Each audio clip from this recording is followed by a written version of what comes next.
Okay, breaking news in the global materials sector. If you're anywhere in the plastics, construction, or manufacturing supply chains, you really need to listen up right now.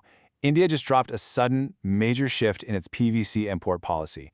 And the ripple effects? Well, we're going to feel them immediately across the entire global market. Welcome to this explainer.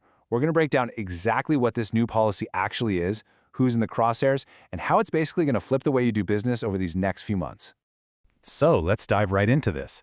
Today's market intelligence comes to us straight from Polymer Bazaar. They're a super trusted authority in the polymer space. And this urgent update really just goes to show you how incredibly fast regulatory levers can completely reshape global trade dynamics. We're not just reading a dry policy document here. We're talking about pure market survival. Right, here is the big headline.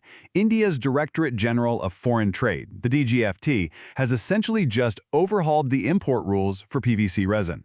And look, this is definitely not some minor administrative tweak. We are talking about a massive regulatory move by one of the absolute largest consuming nations on the planet. The DGFT basically controls the economic floodgates for what gets into the Indian market, and they've just twisted those valves in a very targeted, deliberate way. Let's get really specific for a second, because as you know, in B2B global trade, the devil is absolutely in the details. This policy update directly targets one precise material classification. We're looking at HS code 3904-1020. That specifically means PVC resin suspension grade. So if your supply lines touch this exact material, like whether you're manufacturing it overseas, shipping it, or buying it locally in India to extrude into finished goods, your whole operational landscape just shifted. It's crystal clear. You know instantly if your supply chain is caught in this new regulatory net. Now, the absolute anchor of this entire update is one very specific number, USD 0.766 per kilogram. The DGFT set this exact declared price threshold to carefully monitor and control incoming supply. Every single shipment of suspension-grade PVC heading into Indian ports is now going to be judged against this rigid metric, 76.6 cents a kilo. That is the magic number. And here's where the regulation really shows its teeth. If the declared price of that imported PVC suspension resin comes in at or below that 76.6 cents mark, bam, it immediately triggers a new governmental status, restricted. And hey, this isn't just a quick pause to double-check some paperwork. It is locked in for 6 straight months. For the next half year, anything coming in at that lower price point is going to hit a massive wall of regulatory hurdles. Bottom line, international suppliers can't just rely on dumping cheap product into the Indian market anymore. So that naturally brings up a pretty massive question, right? How does this actually change the Asian market? Because, sure, this is strictly a domestic policy for India, but the ripple effects go way, way beyond its borders. The Asian polymer market is just so deeply interconnected. When a giant consumer like India completely changes its buying rules overnight, every single supplier from Southeast Asia to East Asia has to literally rewrite their playbook. It completely scrambles the existing trade flows. To really grasp why the stakes are so incredibly high here, you have to look at India's baseline demand. I mean, India is an absolute powerhouse. It remains one of the top consumption markets globally for PVC. Think about it. This is the essential raw material for a booming nationwide infrastructure sector.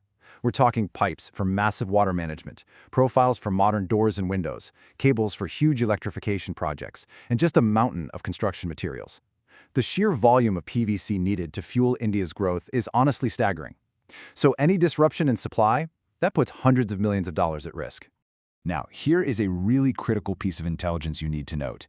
This policy, it's actually not targeted at any specific country. It's entirely based on price, which makes it geographically neutral. But, and this is a big but, it radically alters how global suppliers actually compete for dominance in India.